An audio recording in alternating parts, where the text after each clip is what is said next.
नमस्कार दोस्तों, स्वागत आप सभी का इंडियन पॉलिटी सीरीज में। आज हम कवर करेंगे इम्पीचमेंट ऑफ प्रेसिडेंट को। प्रेसिडेंट के ऊपर हमने ऑलरेडी काफी वीडियोस बनाई हैं, जिसमें हमने इलेक्शंस ऑफ प्रेसिडेंट कवर किया है, जिसमें मैंने आपको बताया है एमएलए और एमपीज की वोट वैल्यू कैसे कलेक्ट की जाती है और कैसे प्रेसिडेंट का चुनाव होता है। इसके साथ साथ हमने एक वीडियो में सैलरी, रेजिडेंस और प्रेसिडेंट ऑफ इंडिया की जो सिक्योरिटी है उसे भी कवर किया है। एक वीडियो में हमने आपको प्रेसिडेंट ऑफ इंडिया के इलेक्शन में होने वाला सिंगल ट्रांसफरेबल वोट को भी समझाया है और हम टाइप्स ऑफ मेजोरिटी को भी कवर कर चुके हैं। इसके साथ साथ धीरे धीरे हम पूरी की पूरी इंडियन पॉलिटी को कवर करेंगे, तो आप हमारे चैनल को सब्सक्राइब कर लीजिएगा।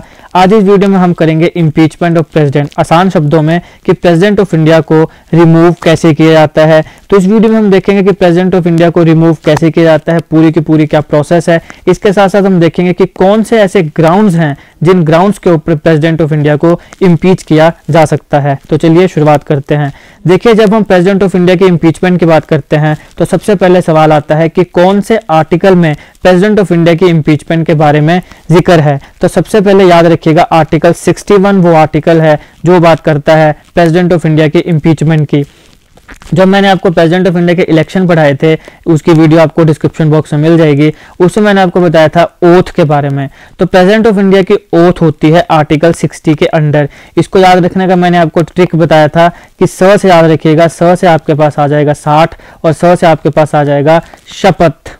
ठीक है, स दोनों में स और श ये आवाज आ रही है, तो स से आ जाएगा 60 और श से आ जाएगा शपथ। तो जो प्रेसिडेंट ऑफ इंडिया की शपथ है वो 100 से 60 यानी आर्टिकल 60 के अंडर आती है। और उसके 1+1 ओथ के +1 आर्टिकल में आपके पास इम्पीचमेंट, यानी एक बता रहा है कि ओथ कैसे लेनी है तो दूसरा बता रहा है कि उसको रिमूव कैसे करना है। ऐसे आप इसको याद रख सकते हैं। तो आर्टिकल 61 बात करता है impeachment of president of India की। अब बात है कि कौन से ग्राउंड्स के ऊपर प्रेसिडेंट ऑफ इंडिया को इम्पीच किया जाएगा। ग्राउंड्स का मतलब ये हुआ कि प्रेसिडेंट ऑफ इंडिया ऐसा क्या करेगा जिसकी वजह से प्रेसिडेंट ऑफ इंडिया को इम्पीच किया जा सकता है, आसान शब्दों में रिमूव किया जा सकता है। एक बात ध्यान रखिएगा, ये जो शब्द है इम्पीचमेंट, ये सिर्फ और सिर्फ प्रेसिडेंट ऑफ इंडिया के लिए ही यूज किया जाता है। कई बार चीफ जस्टिस ऑफ इंडिया के रिमूवल के लिए भी इम्पीचमेंट का शब्द यूज किया जाता है, लेकिन वो गलत है, क्योंकि कॉन्स्टिट्यूशनली इम्पीचमेंट शब्द जो है वो सिर्फ और सिर्फ प्रेसिडेंट ऑफ इंडिया के लिए ही यूज किया जा सकता है। तो आर्टिकल 61 बोलता है कि जो ग्राउंड है, जिस ग्राउंड के ऊपर प्रेसिडेंट ऑफ इंडिया को इम्पीच किया जाएगा वो है वायलेशन ऑफ द कॉन्स्टिट्यूशन। यानी प्रेसिडेंट ऑफ इंडिया अगर कुर्सी पर बैठे बैठे हमारा जो कॉन्स्टिट्यूशन है, जो संविधान है, उसे अगर वायलेट करता है तो उसे इम्पीच किया जा सकता है। लेकिन अब यहाँ पे हमारे कॉन्स्टिट्यूशन में ऐसी बहुत सी चीजें हैं जो लिख दी गई हैं, लेकिन उसका मतलब क्या होगा वो नहीं पता। उसी प्रकार से एक ये भी है कि वायलेशन ऑफ द कॉन्स्टिट्यूशन के आधार पे उस ग्राउंड पे प्रेसिडेंट ऑफ इंडिया को इम्पीच तो किया जा सकता है, लेकिन कॉन्स्टिट्यूशन में ये जो फ्रेज है वायलेशन ऑफ द कॉन्स्टिट्यूशन, इसे डिफाइन नहीं किया गया है। तो हमें नहीं पता कि वायलेशन ऑफ कॉन्स्टिट्यूशन किसे माना जाएगा। तो अब बात है कि अगर पता नहीं तो डिसाइड कौन करेगा, तो डिसाइड करेगा पार्लियामेंट। देखिए, प्रेसिडेंट ऑफ इंडिया की इम्पीचमेंट कहां पे होती है? पार्लियामेंट में।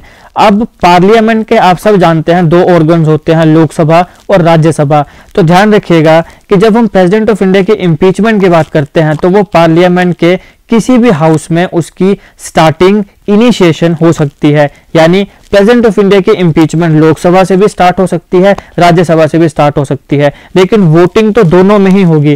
पहले एक हाउस में होगी, फिर दूसरे हाउस में होगी। वो पूरी प्रोसेस हम आने वाली जो स्लाइड्स हैं उसमें देखेंगे।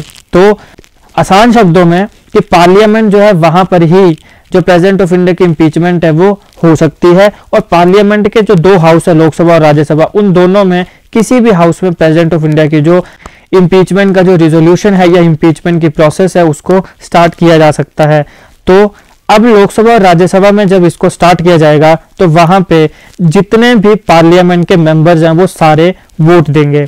एक अलग वीडियो में जहां पे मैंने आपको election of president of India को कराया था, जिसका लिंक आपको डिस्क्रिप्शन में मिल जाएगा, और उसके साथ साथ बाकी जितने भी वीडियोज है उनका लिंक भी आपको डिस्क्रिप्शन में मिल जाएगा। एक बार डिस्क्रिप्शन जरूर चेक करिएगा। और मेरी प्लेलिस्ट को जाके भी आप डायरेक्टली देख सकते हैं। मेरी प्लेलिस्ट में जाइए इंडियन पॉलिटी, वहां पे आपको काफी वीडियोज मिल जाएंगी।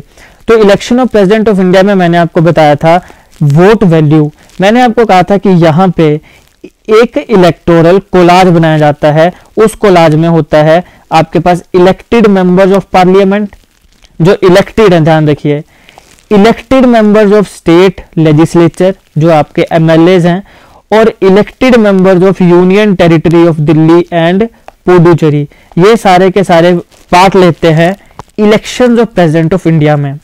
लेकिन जब हम बात करते हैं उसकी इम्पीचमेंट की, उसके रिमूवल की, तो ध्यान रखिएगा वहां पे all members of parliament vote देते हैं। इसका मतलब ये हुआ कि यहाँ पे एमएलए वोट नहीं देंगे, जो आपके स्टेट लेजिस्लेचर के इलेक्टेड मेंबर्स हैं वो वोट नहीं देंगे, जो आपके दिल्ली और पुडुचेरी के एमएलएज हैं यानी जो इलेक्टेड मेंबर्स हैं UT of Delhi and Puducherry, वो भी वोट नहीं देंगे।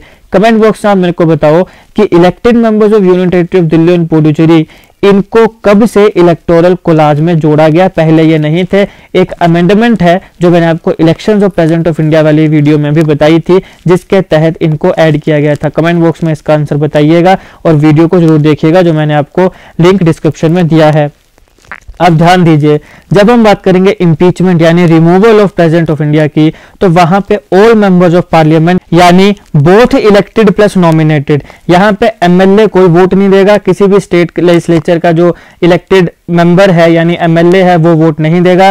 दिल्ली और पुडुचेरी का जो आपके यूनियन टेरिटरी के जो भी एमएलए हैं इलेक्टेड मेंबर्स है वो वोट नहीं देंगे। लेकिन यहाँ पे जितने भी एमपीज हैं, चाहे वो इलेक्टेड हैं चाहे वो नॉमिनेटेड हैं लोकसभा राज्यसभा में, वहां पे वो सारे के सारे वोट देंगे। तो ध्यान रखिएगा all members of parliament votes elected plus nominated, ये बहुत इंपॉर्टेंट है जब हम इम्पीचमेंट की बात करते हैं। और इम्पीचमेंट का जब हम कंपैरिजन करते हैं इलेक्शन से, इलेक्शन में नॉमिनेटेड वोट नहीं देते हैं, रिमूवल में नॉमिनेटेड वोट देते हैं। इलेक्शन में एमएलए भी वोट देते हैं लेकिन रिमूवल में एमएलए वोट नहीं देते हैं, ध्यान रखिएगा। अब हम बात करते हैं कि इम्पीचमेंट का पूरा एक्चुअल में प्रोसेस क्या है। देखिए, सबसे पहले मैंने आपको बताया पार्लियामेंट के दो हाउस हैं, लोकसभा और राज्यसभा। कहीं पर भी शुरुआत हो सकती है, अगर लोकसभा में शुरुआत होगी तो लोकसभा फर्स्ट हाउस माना जाएगा, राज्यसभा में शुरुआत होगी तो राज्यसभा फर्स्ट हाउस माना जाएगा। तो एक हाउस में जब जिसने बोला कि जी हम यहाँ पे प्रेसिडेंट ऑफ इंडिया को इम्पीच करेंगे, तो इसकी इनिशिएशन के लिए आपको 1/4 मेंबर ऑफ द हाउस होने चाहिए। अगर लोकसभा में हो रही है इसकी इनिशिएशन तो 1/4 मेंबर ऑफ टोटल जो लोकसभा हाउस की स्ट्रेंथ है वो, अगर राज्यसभा में हो रही है तो 1/4 मेंबर ऑफ राज्यसभा। तो 1/4 मेंबर्स ऑफ हाउस क्या करेंगे, इनिशिएट करेंगे, यानी वो एक इम्पीचमेंट रेजोल्यूशन लेकर आएंगे। वो दरअसल स्पीकर को एक चिट्ठी लिखेंगे और स्पीकर को कहेंगे कि हम चाहते हैं कि प्रेसिडेंट ऑफ इंडिया को रिमूव किया जाए। स्पीकर क्या करेगा, स्पीकर उसको एक्सेप्ट करके प्रेसिडेंट ऑफ इंडिया को 14 दिन का समय देगा। अब ये होता है लॉ ऑफ नेचुरल जस्टिस कि अगर आपके ऊपर कोई आरोप लगा है तो आपको भी अपनी बात रखने का अधिकार है और वो अधिकार आपको दिया जाए। तो ये स्पीकर है जो प्रेसिडेंट ऑफ इंडिया को उसका अधिकार देगा लॉ ऑफ नेचुरल जस्टिस के अंडर कि 14 दिन का आपके पास समय है। इस समय में प्रेसिडेंट ऑफ इंडिया अपनी बात रख सकता है कि ये जो रिजोल्यूशन मेरे खिलाफ लाया गया है ये क्यों गलत है, क्यों निराधार है और क्यों मेरे को इम्पीच नहीं किया जाना चाहिए। तो प्रेसिडेंट के पास 14 दिन का समय है। अब अगर मान लो प्रेसिडेंट ऑफ इंडिया 14 दिन में जो अपनी बात करता है या जो भी अपना बात रखेगा कि क्यों मेरे खिलाफ ये जो रिजोल्यूशन है ये नहीं आना चाहिए, ये गलत है। अब अगर मान लो कि जो मेंबर्स हैं वो इससे संतुष्ट नहीं होते हैं तो फिर उसके ऊपर वोटिंग होगी। जो वोटिंग होगी वहां पे 2/3 of the total members of the house की जरूरत है। अब ध्यान रखिए, मैंने आपको एक अलग वीडियो में टाइप्स ऑफ मेजोरिटी बताई थी। टाइप्स ऑफ मेजोरिटी को समझना बड़ा इंपॉर्टेंट है क्योंकि इससे आपको पार्लियामेंट ऑफ इंडिया की जो फंक्शनिंग है वो समझ में आती है। वो आपको समझ में आएगा कि वहां पे ऑर्डिनरी बिल कैसे पास होगा, मनी बिल कैसे पास होगा। वहां पे अगर आपको चीफ इलेक्शन कमीशन है या कैग है, उनकी जो इलेक्शंस है, जो अपॉइंटमेंट है वो कैसे होगी, प्रेसिडेंट का रिमूवल कैसे होगा, सीजीआई का रिमूवल कैसे होगा, इन सब चीजों के लिए मेजोरिटी चाहिए और इन सब कामों के लिए अलग अलग मेजोरिटी चाहिए। तो इंडियन कॉन्स्टिट्यूशन में जो मेजोरिटीज है उनको हम डिवाइड करते हैं, जैसे कि special majority, effective majority, absolute majority और आपके पास सिंपल मेजोरिटी। जो आपके पास स्पेशल मेजोरिटी आती है वो फर्दर 4 तरीके की होती है। उसमें टाइप 4 मेजोरिटी होती है, टाइप 4 मेजोरिटी अंडर आर्टिकल 61, और ये मेजोरिटी होती है जो प्रेसिडेंट ऑफ इंडिया के इम्पीचमेंट में यूज की जाती है। तो ये जितनी भी टाइप्स ऑफ मेजोरिटी हैं ये सारे मैंने एक अलग वीडियो में कवर की है, आपके लिए काफी इंपॉर्टेंट है, जाके देख लीजिएगा, लिंक डिस्क्रिप्शन में मिल जाएगा या प्लेलिस्ट में मिल जाएगा। तो अब आसान शब्दों में क्या हुआ, स्पीकर ने 14 दिन का समय दिया। प्रेसिडेंट ऑफ इंडिया की बात से जो मेंबर्स हैं वो संतुष्ट नहीं हुए, तो फिर अंत में क्या हुआ, वोटिंग हुई। अब जब वोटिंग होगी तो उसमें 2/3 मेंबर, जो भी टोटल हाउस है, राज्यसभा में हो रहा है या लोकसभा में, जिस भी हाउस में हो रहा है, उसके जितने टोटल मेंबर्स हैं उनका 2/3 बहुमत, 2/3 मेजोरिटी हमें चाहिए। अगर 2/3 मेजोरिटी उसके पक्ष में, जो रिजोल्यूशन है उस रिजोल्यूशन के पक्ष में वोट दे देता है, तो ये जो मोशन है ये पास हो जाएगा। ये एक सवाल जो है ये किसी स्टेट पीसीएस के एग्जाम में आया था, who can initiate impeachment of the president. ध्यान रखिएगा, इनिशिएशन एक अलग चीज है और जो मोशन है उसको पास करने के लिए जो मेजोरिटी है वो अलग है। इनिशिएशन में हमें कितनी मेजोरिटी चाहिए, तो मैंने आपको बताया 1/4 members of either house of the parliament. ये क्वेश्चन मैंने इसमें इसलिए डाला था कि आप 1/4 में और 2/3 में कंफ्यूज ना हो। सबसे पहले जब इनिशिएट करना है इम्पीचमेंट प्रोसेस को, तो 1/4 1/4 मेंबर्स चाहिए।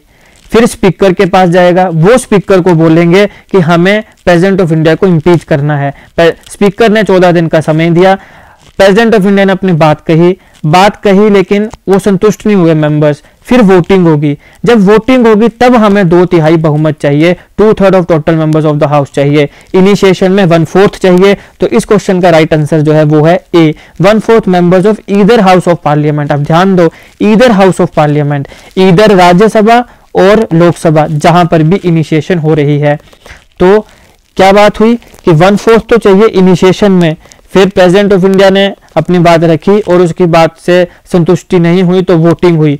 वोटिंग में अगर 2/3 बहुमत मिल जाता है, total member of the house के 2/3 अगर उस रिजोल्यूशन के पक्ष में वोट दे देते हैं तो मोशन पास हो जाएगा।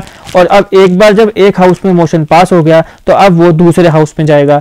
अब देखिए यहाँ पे हमने सबसे पहले लोकसभा लिखा है तो यहाँ पे राज्यसभा लिखा सबसे पहले, यहाँ दूसरे नंबर पर राज्यसभा है तो यहाँ दूसरे नंबर पर लोकसभा है। ये आपको बताता है कि अगर इनिशिएशन लोकसभा में हुई तो दूसरा हाउस राज्यसभा होगा, अगर इनिशिएशन या फर्स्ट हाउस राज्यसभा में है तो दूसरा हाउस लोकसभा में है। इसलिए मैंने आपको LS-RS और RS-LS ऐसे लिखा है ताकि आपको एक बार फिर ये रिवाइज हो जाए और अंडरस्टैंडिंग में कोई प्रॉब्लम ना हो।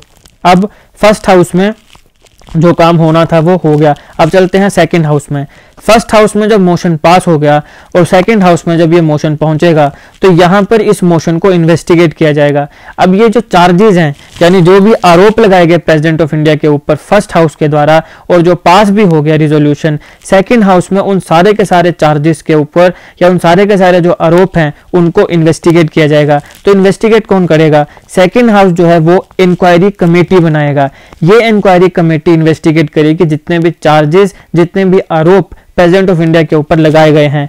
यहां पर भी प्रेसिडेंट ऑफ इंडिया के पास राइट है कि वो अपीयर हो सकता है, उसका अधिकार है कि वो अपनी बात यहां पर भी रख सकता है कि क्यों मेरे खिलाफ ये जो इंक्वायरी है ये गलत है, ये नहीं होनी चाहिए और जितने भी आरोप हैं, चार्जेस हैं वो निराधार हैं। अगर मान लो सेकंड हाउस इंक्वायरी कमेटी बिठाने के बाद, पूरी इन्वेस्टिगेशन करने के बाद अगर ये भी वो चार्जेस को सस्टेन रखता है, यानी जो आरोप फर्स्ट हाउस में लगाए गए उनको सस्टेन रखता है और ये भी मानता है कि हाँ प्रेसिडेंट ऑफ इंडिया के ऊपर ये जो आरोप लगाए गए हैं ये सही हैं, तो फिर यहाँ पर भी इम्पीचमेंट रेजोल्यूशन आएगा, यहाँ पर भी वोट होगा। और फिर अगर यहाँ पर भी 2/3 बहुमत, 2/3 of total members of the house, जो सेकेंड हाउस होगा, वहां पर भी अगर उस रेजोल्यूशन में 2/3 बहुमत उसके पक्ष में वोट दे दे तो ऐसे फिर प्रेसिडेंट ऑफ इंडिया इम्पीच हो जाएगा। तो ये पूरी प्रोसेस है प्रेसिडेंट ऑफ इंडिया के इम्पीचमेंट की। एक बार फिर देखते हैं ताकि आपको कंसेप्ट क्लियरिटी हो जाए। फर्स्ट हाउस इधर लोकसभा और राज्यसभा, वहां पर 1/4 मेंबर्स ऑफ द हाउस ने कहा कि हम प्रेसिडेंट ऑफ इंडिया को इम्पीच करना चाहते हैं। इम्पीचमेंट रेजोल्यूशन आया, स्पीकर को उन्होंने लिखा, स्पीकर ने 14 दिन का समय प्रेसिडेंट ऑफ इंडिया को दिया। इस 14 दिन के समय में प्रेसिडेंट ऑफ इंडिया ने अपनी बात रखी, उसके पास अधिकार है, वो चाहे तो अपनी बात रख सकता है कि क्यों मेरे खिलाफ ये जो चार्जेस हैं, ये जो आरोप हैं ये गलत हैं और क्यों ये प्रोसीडिंग जो है ये बंद हो जानी चाहिए। अगर मान लो जो मेंबर्स ऑफ द हाउस हैं वो संतुष्ट नहीं होते हैं तो फिर उसके ऊपर वोटिंग होगी और अगर 2/3 बहुमत उस रेजोल्यूशन के पक्ष में वोट दे देती देती है तो फिर ये मोशन पास हो जाएगा। अब जब एक हाउस में, फर्स्ट हाउस में मोशन पास हो गया, सेकंड हाउस में जाएगा, सेकंड हाउस में इन चार्जेस को, इन आरोपों को इन्वेस्टिगेट किया जाएगा, इसके लिए इंक्वायरी कमेटी बिठाई जाएगी और यहाँ पर भी प्रेसिडेंट ऑफ इंडिया को अधिकार है कि वो अपनी बात रख सकता है। लेकिन अगर सेकंड हाउस भी इन चार्जेस को सस्टेन करता है और मानता है कि हाँ प्रेसिडेंट ऑफ इंडिया के ऊपर लगाए गए ये आरोप सही हैं, तो यहाँ पर भी इम्पीचमेंट रेजोल्यूशन के ऊपर वोटिंग होगी और अगर यहाँ पर भी 2/3 बहुमत इस रेजोल्यूशन के पक्ष में वोट दे देती है तो प्रेसिडेंट ऑफ इंडिया इम्पीच हो जाएगा। ये पूरी की पूरी प्रेसिडेंट ऑफ इंडिया को इम्पीच करने की प्रोसेस है। अब भारतीय इतिहास में आज दिन तक किसी भी प्रेसिडेंट ऑफ इंडिया को इम्पीच नहीं किया गया है। No president has so far been impeached in the history of India. ये आप ध्यान रखिएगा। तो ये था इम्पीचमेंट ऑफ प्रेसिडेंट। अब हम बात करते हैं प्रेसिडेंट ऑफिस की वैकेंसी, यानी वो ऐसे कौन कौन से कारण हैं जिनकी वजह से प्रेसिडेंट ऑफ इंडिया के ऑफिस वेकेंट हो सकता है। तो देखिए, सबसे पहला on expiry office tenure of 5 years. हमने election of president of India में भी देखा था कि प्रेसिडेंट ऑफ इंडिया के जो टेन्योर है वो 5 साल का होता है। तो अगर 5 साल का टेन्योर होने के बाद वहां पे टाइम पर चुनाव नहीं हो तो फिर वहां पे वो जो पोस्ट है वो वैकेंसी हो सकती है। सेकंड है by his resignation, president of India अगर रिजाइन कर दे। थर्ड है on his removal by the process of impeachment, जो हमने अभी पिछली स्लाइड्स में देखा कि अगर प्रेसिडेंट ऑफ इंडिया को इम्पीच किया जाए तो ऑब्वियस सी बात है प्रेसिडेंट ऑफ इंडिया का जो ऑफिस है वो वेकेंट हो जाएगा। फोर्थ है बाय हिज डेथ, अगर प्रेसिडेंट ऑफ इंडिया की डेथ ही हो जाए तो भी प्रेसिडेंट ऑफ इंडिया का ऑफिस वेकेंट हो जाएगा। और otherwise for example when he became disqualified to hold office, अगर वो डिस्क्वालीफाई हो जाए अपना जो ऑफिस है उसको होल्ड करने के लिए, या फिर उसके जो इलेक्शन है उनको वॉइड डिक्लेयर कर दिया जाए कि जो इलेक्शन है वो गलत हुए हैं, गलत तरीके से, गलत प्रैक्टिसेस से ये जो व्यक्ति है वो प्रेसिडेंट बना है, तो भी वो वैकेंसी उस प्रेसिडेंट ऑफिस में आ जाएगी। अब देखिए, इलेक्शन जो होते हैं, क्योंकि प्रेसिडेंट ऑफ इंडिया की जो पोस्ट है वो इंपॉर्टेंट पोस्ट है क्योंकि वो हमारा हेड ऑफ द स्टेट है। गवर्नमेंट ऑफ इंडिया सारे के सारे डिसीजंस प्रेसिडेंट ऑफ इंडिया के नाम पे लेती है। ये हमने आपको फर्स्ट वीडियो में भी बताया था कि प्रेसिडेंट ऑफ इंडिया है तो है, लेकिन क्यों है, क्या जरूरत है हमें? तो ये जरूरत है कि जो यूनियन है वो सारे अपने एग्जीक्यूटिव जो डिसीजंस है वो प्रेसिडेंट ऑफ इंडिया के नाम पे लेती है। तो इसलिए प्रेसिडेंट ऑफ इंडिया की पोस्ट इंपॉर्टेंट है। तो इसलिए जो प्रेसिडेंट ऑफ इंडिया के इलेक्शंस हैं वो एक्सपायरेशन ऑफ द टर्म से पहले हो जाने चाहिए। यानी मान लो एक प्रेसिडेंट है, 5 साल तक का इसका टेन्योर है, 5 साल में इसके टेन्योर खत्म होने से पहले ही चुनाव हो जाने चाहिए। Election to fill the vacancy must be held before the expiration of the term. अब देखो, अगर किसी भी कारण से डिले होता है तो फिर जो आउटगोइंग प्रेसिडेंट है वो उस ऑफिस को होल्ड करेगा beyond his term of 5 years. यानी मान लो ये 5 साल का समय है, लेकिन अब किसी कारण से इलेक्शंस यहां होने चाहिए थे, इसके 5 साल के टेन्योर खत्म होने से पहले होने चाहिए थे, लेकिन किसी कारण से नहीं हो पाए और यहां जैसे इस पॉइंट ऑफ टाइम पर हुए, तो प्रेसिडेंट ऑफ इंडिया जो है वो जो आउटगोइंग प्रेसिडेंट है, यानी जिसका यहाँ पे 5 साल का टेन्योर खत्म हो गया, वो आगे कंटिन्यू करेगा। क्यों करेगा? In order to prevent interregnum. अब इंटररेग्नम क्या होता है? ये मान लो एक प्रेसिडेंट ऑफ इंडिया है, इसके इलेक्शंस के बाद ये दूसरा प्रेसिडेंट ऑफ इंडिया है, यानी कि एक प्रेसिडेंट आया फिर इसका टाइम खत्म हुआ तो दूसरा प्रेसिडेंट आएगा। अगर चुनाव में इलेक्शंस नहीं हुए तो ये जो 2 कार्यकाल के बीच का जो समय होगा इसे हम बोलते हैं इंटररेग्नम। तो इसको प्रिवेंट करने के लिए क्या होता है? इसको प्रिवेंट करने के लिए ये जो प्रेसिडेंट है इसका जो टेन्योर है वो बढ़ाया जाता है 5 साल के बियॉन्ड, ताकि इंटररेग्नम जो है उसको प्रिवेंट किया जा सके। आसान भाषा में इंटररेग्नम का मतलब होता है 2 राजाओं के भीतर का समय, 2 राजाओं के बीच का समय, जिसको हम अंतरकाल भी बोलते हैं या अराजक काल भी बोलते हैं, 2 शासनों के बीच का काल। अब एक बात ध्यान रखिएगा, ये जो प्रेसिडेंट ऑफ इंडिया की जो ऑफिस में वैकेंसी अगर होती है तो उसे विद इन 6 मंथ्स फिल करना पड़ेगा। अगर प्रेसिडेंट ऑफ इंडिया की ऑफिस किसी भी कारण वेकेंट होती है तो उसे 6 महीने के अंदर अंदर भरना पड़ेगा। ये आपके किसी कम्पिटिटिव एग्जाम में आया सवाल है। Vacancy of the office of the president of India must be filled up within 90 days, 6 month, 1 year और within the period decided by the president. तो इसका राइट आंसर क्या है? इसका right answer option B, within 6 months. President of India के office में अगर vacancy है तो उसे विद इन 6 मंथ्स फिल करना पड़ता है। अब देखिए, प्रेसिडेंट ऑफ इंडिया की ऑफिस में अगर वैकेंसी होती है बाय रेजिग्नेशन, उसने रिजाइन कर दिया, बाय रिमूवल जो हमने इम्पीचमेंट देखी, देन बाय डेथ और otherwise unable to discharge his function due to absence, अगर वो एब्सेंट है, अपना काम नहीं कर सकता है, या फिर वो बीमार है, या कुछ भी हो, तो उसका काम कौन करेगा? तो प्रेसिडेंट ऑफ इंडिया का काम कौन करेगा? Vice president. अगर मान लो वाइस प्रेसिडेंट भी अवेलेबल नहीं है तो उस केस में फिर कौन काम करेगा? फिर करेगा चीफ जस्टिस ऑफ इंडिया। मान लो चीफ जस्टिस ऑफ इंडिया भी अवेलेबल नहीं है तो कौन काम करेगा? सीनियर मोस्ट जज ऑफ द सुप्रीम कोर्ट। तो ये पूरी प्रोसीजर आपको ध्यान में रखनी है कि अगर प्रेसिडेंट के ऑफिस में वैकेंसी है तो इसका मतलब है नहीं कि प्रेसिडेंट ऑफ इंडिया का काम ही कोई नहीं करेगा।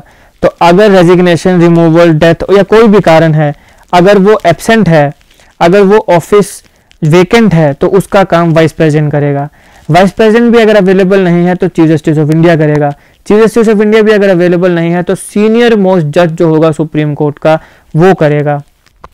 अब vice president, chief justice of India या सीनियर मोस्ट जज ऑफ सुप्रीम कोर्ट, जब भी प्रेसिडेंट एज अ प्रेसिडेंट काम करेगा, उसके जो फंक्शंस हैं उसे परफॉर्म करेगा, तो उसके हाथ में पूरी की पूरी पावर और इम्यूनिटीज होंगी जो एक प्रेसिडेंट के पास होती हैं।